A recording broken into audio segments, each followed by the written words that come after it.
Shalom Bapak Ibu, Saudara-saudari semua. Mari kita siapkan hati kita. Kita naikkan pujian dengan segenap hati kita. Sebab Kau Allah yang setia dalam hidup kami. Dan untuk itu kami berterima kasih dan mengucap syukur kepadamu.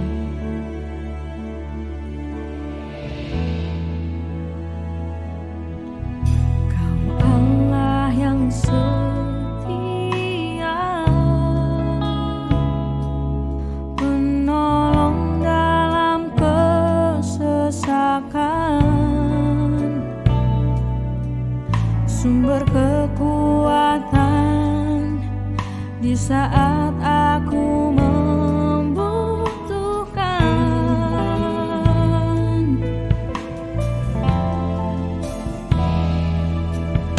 Kasih dan anugerah-Mu membuatku sujud berteluh. Betapa indahnya hidup dalam perlindungan-Mu.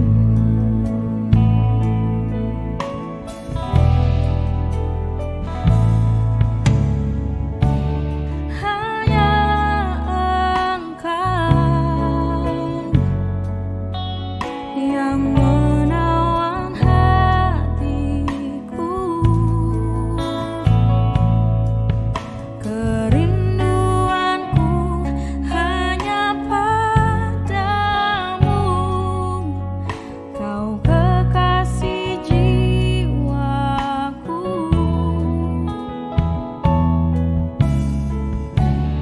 Oh Yesusku, Kau lembutkan hatiku, mengasihiku dan memimpinku. Kau Allah kekuatanku.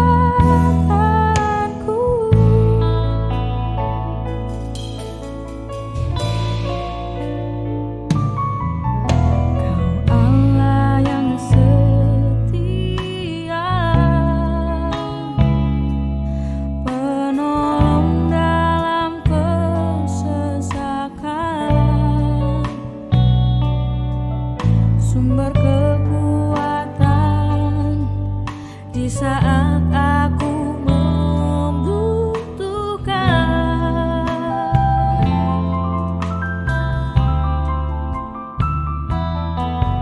Kasih dan anugerah-Mu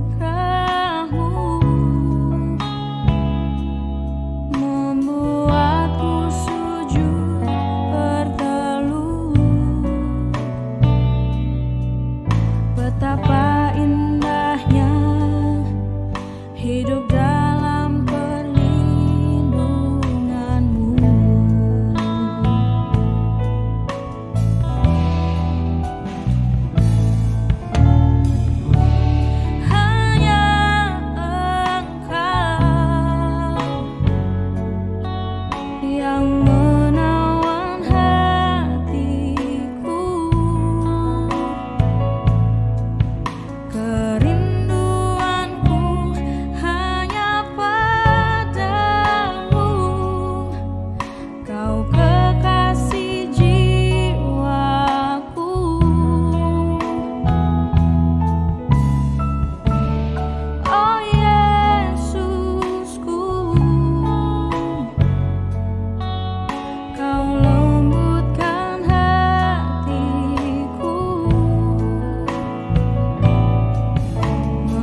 Jemaat Tuhan, mari kita akan satukan hati, kita akan berdoa bersama-sama.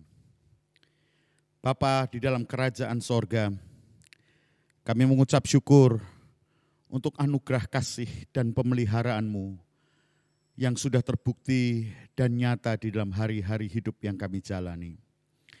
Terima kasih Tuhan, kalau hari ini kami ada di minggu terakhir di bulan Juli ini.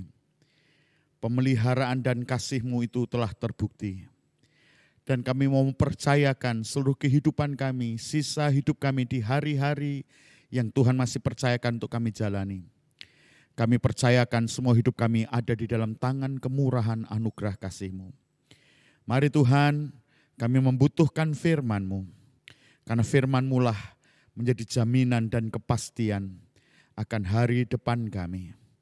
Dunia dan segala isinya sedang menggenapkan firman-Mu, semuanya akan lenyap dan berkesudahan.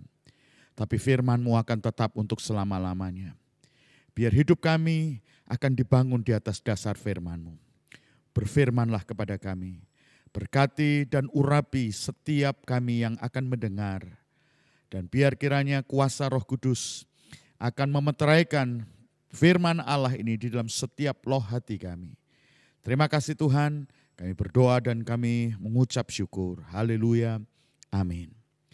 Jemaat kekasih Tuhan, dimanapun jemaat hari ini sedang ada dan menikmati satu ibadah di rumah kita masing-masing dan dalam kesempatan yang indah, kalau kembali kita bisa dipersatukan di dalam kuasa kasih firman Tuhan. Mari bersama-sama kita akan membuka hati kita dan kita mau mengizinkan kuasa firman Allah itulah yang akan memeteraikan kehidupan kita di dalam kehendak Allah. Kekasih-kekasih Tuhan, Bilangan pasal yang ke-10, ayat yang ke-35 dan 36, melanjutkan dari firman Tuhan yang sudah kita pelajari sepanjang minggu-minggu yang sudah kita lalui. Bagaimana tuntunan pemeliharaan Tuhan itu akan nyata dalam hidup kita di saat kita sedang melewati masa-masa yang sukar, pandemi yang sedang dialami oleh semua umat manusia. Kita percaya di balik semua ini, tangan kemurahan Tuhan tidak pernah meninggalkan kita. Melalui firman Tuhan hari ini, yang kita baca bersama-sama dari Bilangan pasal yang ke-10, ayat yang ke-35 dan ayat yang 36. Apabila tabut itu berangkat, berkatalah Musa, bangkitlah Tuhan, supaya musuhmu berserak dan orang-orang yang membenci engkau melarikan diri dari hadapanmu. Dan apabila tabut itu berhenti, berkatalah ia, kembalilah Tuhan kepada umat Israel yang beribu-ribu laksa ini. Kekasih-kekasih Tuhan, perjalanan bangsa Israel di padang gurun mengajarkan kepada kita waktu mereka memulai babak selanjutnya setelah dari Gunung Sinai. Mereka melanjutkan perjalanan untuk menggenapkan seluruh rencana dan kehendak Tuhan. Bangsa Israel dipimpin oleh tabut perjanjian. Tabut perjanjian itu ada di depan bangsa Israel. Kalau sebelum di Gunung Sinai, Musa yang ada di depan bersama dengan tongkat melakukan perbuatan mujizat yang ajaib dari Tuhan. Tetapi waktu mereka memulai perjalanan setelah dari Gunung Sinai, perjalanan itu tidak lagi Musa yang ada di depan, tapi tabut perjanjian. Kekasih-kekasih Tuhan, ini penting. Bagaimana kita bisa memperhatikan peristiwa di mana Musa berdoa kepada Tuhan sebelum perjalanan dilanjutkan dari Gunung Sinai. Musa berdoa di dalam Keluaran pasal yang ke-33. Musa berkata kepada Tuhan di dalam doanya, Tuhan, sekiranya aku mendapatkan kasih karunia di hadapan-Mu, beritahukanlah jalan-Mu kepadaku. Kalau bukan Engkau sendiri yang menuntun kami, jangan utus kami meninggalkan tempat ini. Dan saudara, Tuhan berkenan kepada sebuah sikap hati Musa yang nyata di dalam doanya. Di mana Musa sangat mengharapkan, bergantung sepenuhnya kepada kehadiran Tuhan di dalam setiap langkah-langkah hidup ke depan. Inilah yang Tuhan mau di dalam perjalanan hidup yang Tuhan masih izinkan untuk kita jalani ke depan. Di tengah kesukaran yang sedang kita alami dan kita tidak tahu Sampai kapan kesukaran ini akan berlanjut? Kekasih-kekasih Tuhan, tidak ada satupun orang yang dapat memastikan sampai kapan yang namanya pandemi akan berakhir.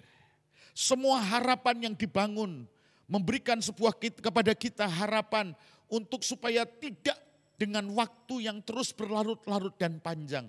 Tidak untuk waktu yang panjang dan selamanya. Kita semua berharap waktu itu akan berakhir, di mana masa kesukaran itu akan selesai. Dan kita akan memulai sebuah babak baru, sebuah kehidupan yang baru yang lebih indah. Semua itu harapan yang kita manusia punyai. Tetapi kekasih-kekasih Tuhan, kalau harapan kita tambatkan kepada dunia ini. Kalau harapan akan masa depan kita tambatkan kepada dunia ini. Sudah dapat dipastikan kita akan mengalami kekecewaan. Bahkan bukan saja kekecewaan, kita justru akan mengalami kebinasaan bersama dengan dunia ini. Karena nasib dari dunia ini sudah ditetapkan oleh firman Allah akan yang namanya lenyap dan binasa. Oleh sebab itu kekasih-kekasih Tuhan, mari kita taruh pengharapan kita akan hari depan kepada janji firman Allah. Dan hari ini Tuhan berfirman kepada kita semuanya, bahwa perjalanan yang Tuhan masih izinkan kita jalani, kita mau mengalami di mana Tuhan akan ada bersama kita lebih dari hari-hari yang sudah. Saudara, pengalaman-pengalaman besar yang Tuhan sudah lakukan terhadap bangsa Israel. Bagaimana malaikat Tuhan yang diperintahkan menyertai bangsa ini. Ada perbuatan-perbuatan ajaib yang sudah terjadi atas kehidupan bangsa Israel. Tetapi sejak di Gunung Sinai melanjutkan perjalanan untuk menggenapkan janji Tuhan. Perjalanan itu tidak lagi disertai hanya dengan malaikat Tuhan. Tetapi Tuhan sendiri berkenan hadir dan menyertai yang namanya bangsa Israel. Untuk itu kekasih-kekasih Tuhan, perjalanan bangsa Israel mengajarkan kepada kita bagaimana kehadiran Tuhan itu akan nyata di dalam kehidupan kita. Belajar dari kehadiran Tuhan itu berbicara tentang bagaimana kita belajar hidup bukan lagi kepada apa yang kita ingin, apa yang kita mau. Apa yang kita harapkan dan kehendaki menurut pendapat kita, menurut keinginan kita. Tetapi belajar tentang hidup di mana Tuhan hadir dalam hidup kita. Itu berbicara tentang kedaulatan Tuhan. Itu nyata dalam kehidupan kita. Seperti di dalam doa Bapa kami. Datanglah kerajaanmu, jadilah kehendakmu. Kalau kita mengundang kehadiran Tuhan dalam hidup kita, itu berarti kita mau mengizinkan kehendak Tuhan. Itu yang akan jadi atas kehidupan kita. Oleh sebab itu kekasih-kekasih Tuhan, kita mau belajar hari ini sebagaimana firman Tuhan yang sudah kita baca, bagaimana bangsa Israel dituntun oleh tabut perjanjian itu. Dikatakan pada waktu tabut perjanjian itu berangkat, maka Musa berkata, bangkitlah Tuhan. Sebaliknya pada waktu tabut perjanjian itu berhenti, maka Musa berkata, kembalilah Tuhan. Kekasih-kekasih Tuhan, dari dua kondisi ini mengajarkan kepada kita bagaimana kita akan melangkahkan kaki kita ke depan. Dengan kita akan belajar untuk kita memiliki kepekaan dan ketaatan kepada kedaulatan Tuhan. Di dalam kitab Wahyu pasal yang ketiga, ayat yang ke-7. Dituliskan kepada malaikat jemaat Philadelphia. Inilah firman dari yang kudus, yang benar, yang memegang kunci Daud. Apabila ia membuka, tidak ada yang dapat menutup. Apabila ia menutup, tidak ada yang dapat membuka. Kekasih-kekasih Tuhan. Inilah yang Tuhan mau bagaimana kita akan menjalani hidup kita di tengah pandemi ini, di tengah kesukaran ini. Kita mau belajar hidup menggenapkan firman Tuhan. Di mana Tuhan yang akan berdaulat atas hidup kita. Tuhan yang akan memimpin kita. Karena dialah yang memegang kunci Daud. Dia yang akan membuka dan dia akan yang menutup. Untuk itu kekasih-kekasih Tuhan, mari kita mau belajar untuk bagaimana kita menjalani kehidupan kita ke depan. Waktu Tuhan membuka dan waktu Tuhan menutup pintu. Kita mau belajar, kalau yang namanya tabut perjanjian itu mulai yang namanya berangkat. Musa berdoa, bangkitlah ya Tuhan. Kekasih-kekasih Tuhan, bagi kita gereja akhir zaman, kita perlu hidup dengan sebuah ketaatan dan kepekaan. Waktu Tuhan membuka pintu, kita harus mengerti apa yang harus kita lakukan. Sebaliknya, waktu Tuhan menutup pintu, kita juga harus mengerti apa yang harus kita kerjakan. Untuk itu kita mau belajar dari kitab Wahyu ini. Karena dialah yang memegang kunci Daud. Apabila ia membuka, kekasih-kekasih Tuhan berbicara tentang Allah membukakan pintu. Itu berbicara tentang Allah bangkit. Dan kalau Allah bangkit, maka terseraklah musuh-musuhnya. Orang-orang yang membenci dia melarikan diri di hadapannya. Demikian Mazmur 68 ayat yang kedua mengatakan. Saudara kekasih, yang perlu kita nantikan, yang perlu menjadi doa pengharapan permohonan kita, adalah kita menantikan waktu di mana Tuhan sendiri akan bangkit. Menghadapi pandemi ini, menghadapi hari-hari yang sulit ini, kita perlu yang namanya memiliki sebuah kerinduan, harapan yang teguh di dalam firman Tuhan, bahwa kalau Tuhan sendiri yang bangkit, maka kesukaran ini akan berakhir. Kekasih-kekasih Tuhan, sebab Tuhan izinkan kesukaran ini sebenarnya sedang membentuk kehidupan kita, sedang membentuk dan mengerjakan dalam manusia rohani kita, supaya kita memiliki sebuah kualitas kehidupan rohani yang memiliki ketekunan. Kata ketekunan memiliki sebuah pengertian daya tahan di saat-saat yang sukar. Kekasih-kekasih Tuhan, mari di tengah kesukaran-kesukaran ini kita tidak berfokus kepada yang namanya akhir dari perjalanan panjang ini. Tapi mari kita mau berfokus kepada kekuatan Tuhan yang akan menolong dan memampukan kita untuk kita bertahan di hari-hari yang sukar ini. Itu jauh lebih penting. Kita punya kecenderungan setiap kita punya masalah, doa kita, permohonan kita, selalu kita minta yang namanya pertolongan Tuhan. Kekasih-kekasih Tuhan, bukan Tuhan itu tidak menolong kita. Alkitab mengatakan bukan tangannya kurang panjang untuk menolong kita, bahkan bukan telinganya kurang tajam mendengar. Tetapi sesungguhnya Tuhan ingin sebuah kehidupan yang berdosa ini, yang sudah ditebus, itu mengalami sebuah perubahan hidup di mana karakter dan kuasa dosa itu benar-benar kita tanggalkan. Dan kita mau mengenakan yang namanya karakter dan kuasa kebangkitan itu. Kita mampu bertahan di taat saat yang sukar. Inilah yang Tuhan mau kita alami. Kita perlu menantikan di mana waktu Tuhan saja yang akan tiba dan menolong kita untuk kita bisa keluar dari kesukaran yang panjang ini. Dan saya percaya kekuatan dan kuasa Tuhan itu tidak akan pernah berkurang di dalam kehidupan kita. Tetapi kekuatan dan kuasa Tuhan itu justru akan melimpah kepada kita. Waktu kita terus belajar untuk hidup, berharap, bergantung, dan mengucap syukur kepada Tuhan. Sebab kalau Tuhan itu bangkit, kita memperhatikan di Mazmur pasal yang ke-76, ayat yang ke-9 dan ayat yang ke-10 mengatakan demikian. Dari langit engkau memperdengarkan keputusanmu, bumi takut dan tertegun. Pada waktu Allah bangkit untuk memberi penghukuman, untuk menyelamatkan semua yang tertindas di bumi. Kekasih-kekasih Tuhan, apa yang Tuhan sedang izinkan untuk kita mengalami kesukaran-kesukaran, ini adalah sebuah keputusan dan ketetapan Tuhan. Di mana Tuhan sedang mengerjakan apa yang sudah ditetapkan di tengah penghukuman yang sedang dilaksanakan atas kejahatan manusia. Tapi di waktu yang sama juga Tuhan tahu menyelamatkan orang-orang yang berharap kepada Tuhan.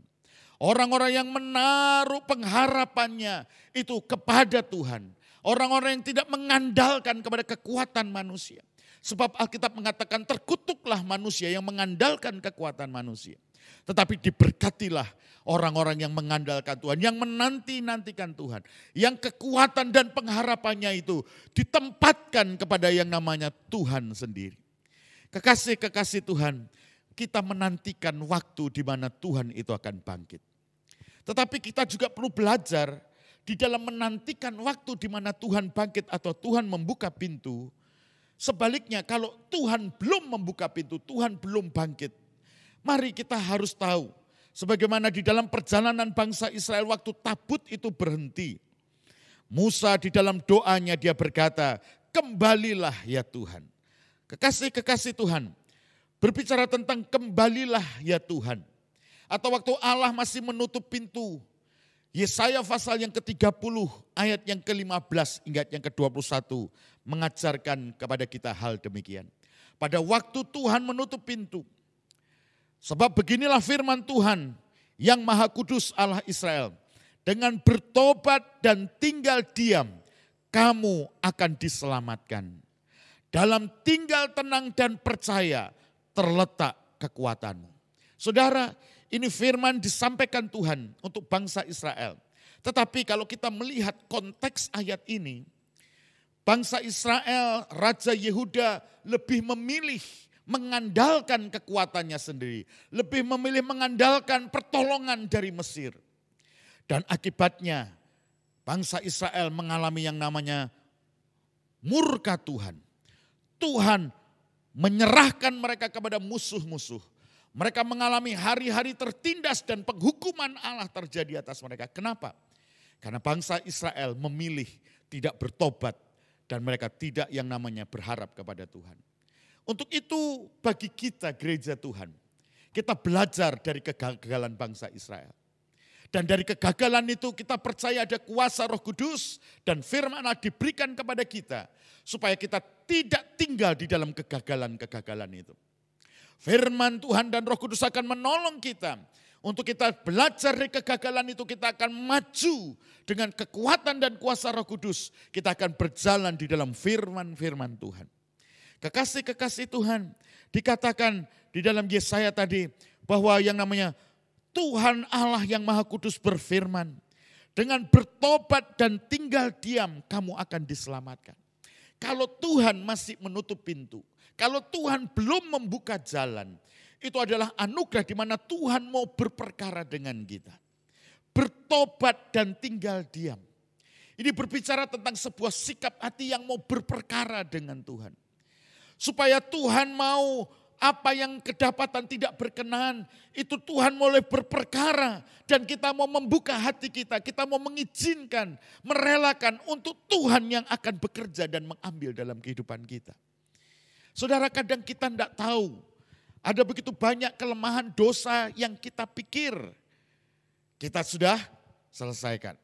Daud mengajarkan kepada kita dalam doanya, Tuhan kiranya Kau mengampuni dosa-dosa masa laluku, dosa-dosa masa mudaku, dan dosa-dosa yang tidak aku sadari. Saudara kekasih, ada satu dosa yang seringkali kita tidak sadari karena kita berpikir dengan semua perbuatan baik kita, seakan-akan yang namanya perbuatan baik kita itu akan menutup dosa kita. Saudara, perbuatan baik apapun yang kita lakukan itu tidak akan pernah bisa menyelesaikan dosa dalam hidup kita. Tetapi kuasa kasih dan pengorbanan Kristus Yesus di kayu salib itu yang sanggup untuk yang namanya menyucikan dosa kita, mengampuni kita dan menjadikan kita yang namanya kembali putih dan bersih. Firman Tuhan mengatakan, mari kita berperkara sekalipun dosamu merah seperti kermisi, Tuhan akan menjadikan putih kembali. Saudara, oleh kuasa darah anak domba itulah. Untuk itu mari kita mau membuka hati kita dan mengizinkan Tuhan mengoreksi. Hal-hal yang kita pikir baik, kita pikir benar. Tetapi kalau itu tidak memperkenankan hati Tuhan. Biar kiranya kuasa kasih Tuhan yang mengampuni kita dan yang akan mendandani dan memulihkan kita. Kalau Tuhan masih belum membuka pintu, itu Tuhan berarti Tuhan mau berperkara dengan kita. Tuhan mau mendandani kehidupan kita. Kitab Yesaya mengatakan dengan tinggal tenang dan percaya terletak kekuatan. Saudara, seringkali di dalam kondisi sukar, kondisi yang mendesak, kondisi yang kritis, seringkali manusia kita bereaksi panik. Seringkali kita dikendalikan oleh manusia daging kita. Sehingga kita mengalami takut, kita mengalami kepanikan. Dan saudara, seringkali dalam kondisi demikian, kita tidak lagi hidup dengan kekuatan firman dan percaya. Ketakutan telah mencuri dan melumpuhkan yang namanya kuasa dan kekuatan Tuhan yang ada pada kita. Untuk itu, waktu Tuhan masih yang namanya belum membuka pintu, Tuhan masih menutup pintu, Tuhan mau kita tinggal diam dan percaya. tenangkan hatimu, percaya kepada firman Tuhan, bangkitkan imanmu dengan engkau menenggelamkan diri kepada firman Tuhan. Sekalipun kondisi di depan seakan-akan berbeda dengan sebuah janji firman Tuhan. Tapi mari kita mau belajar percaya kepada firman Tuhan lebih kepada keadaan di depan kita. Situasi dan keadaan yang ada pada kita. Saudara kekasih, itu akan sangat mudah berubah. Yang baik bisa menjadi buruk dengan tiba-tiba. Sebaliknya, apa yang buruk yang sedang kita alami, bagi Tuhan, Tuhan bisa mengubah dengan waktu yang singkat, semuanya bisa menjadi baik. Tetapi kekasih Tuhan, yang terpenting bukan keadaan di sekeliling kita yang berubah. Tapi Tuhan mau supaya kehidupan kita yang makin berubah, makin kuat, makin kita dibersihkan, makin kita berbuah lebat. Oleh sebab itu dengan tinggal diam dan percaya. Mari kita menaruh percaya kita kepada Tuhan lebih dari hari-hari yang sudah. Mari kita mengizinkan supaya kuasa firman itu akan mendominasi hidup kita. Sehingga tidak ada keraguan dan ketakutan yang akan tersisa dalam hidup kita. Mari saudara kekasih, kita akan berjuang bersama-sama. Untuk supaya kuasa firman itu yang akan berdaulat atas hidup kita. Sehingga tidak ada lagi ketakutan dan kekhawatiran dalam hidup kita. Untuk kita menghadapi semua tantangan dan kita menyongsong hari depan kita. Sebab sesungguhnya pertolongan Tuhan dikatakan di dalam Yesaya pasal yang ke-30 selanjutnya saudara kekasih. Ayat yang ke-18, sebab itu Tuhan menanti-nantikan saatnya hendak menunjukkan kasih-Nya kepadamu. Sebab itu Ia bangkit hendak menyayangi kamu. Sebab Tuhan adalah Allah yang adil. Berbahagialah semua orang yang menanti-nantikan Dia. Saudara, Tuhan mau kita belajar untuk hidup bagaimana waktu Tuhan masih menutup pintu. Kita menanti-nantikan Tuhan.